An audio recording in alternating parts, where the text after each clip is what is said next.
राष्ट्रपति कटाक्ष अभियोग भारतीय जनता पार्टी विरोध। राष्ट्रपति अभिभाषण पर कांग्रेस राष्ट्रपति कटाक्ष कर पुअर लेडी कहवा और भाषण प्रति अरुचिकर देखा भली अभियोग आनी भारतीय जनता पार्टी, जार विरोध में आज झारसुगुड़ा अंचल देखा मिलता यार आक्रोश।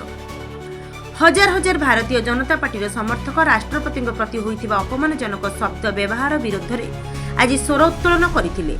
स्थानीय विधायक टंकधर त्रिपाठी आदिवासी महिला प्रति एभली कटु मंतव्य देइथिबा कांग्रेस को निंदा करने सह कड़ा समालोचना करथिले।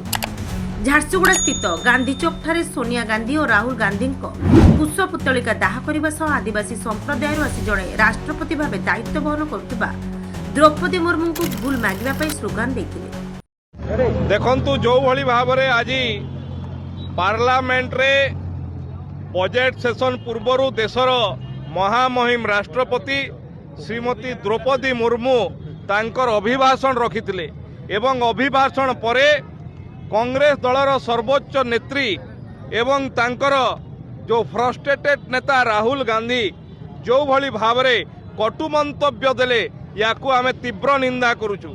जड़े आदिवासी महिला जी ओडिशार गर्व गौरव भारतर प्रथम नागरिक तांकर भाषण को तांकू जो भली भावरे मंतव्य देले याकू सारा भारतवासी निंदा करुची।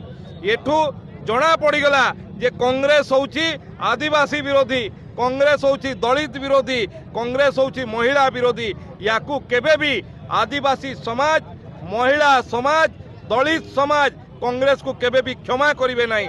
जो सामंतवादी चिंताधारा जे आमर परिवार ही सबुठू बड़ आउ भारत वर्ष रे केही केउटी जाई परिबेनी किछि करि परिबे नहीं, ये चिंताधारा निश्चित भाव रे गणतंत्र पई घातक चिंताधारा।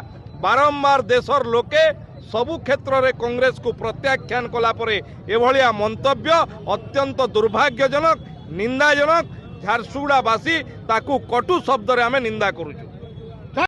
झारसुगुड़ा घनश्याम पढ़ियारी रिपोर्ट ओडिया भास्कर।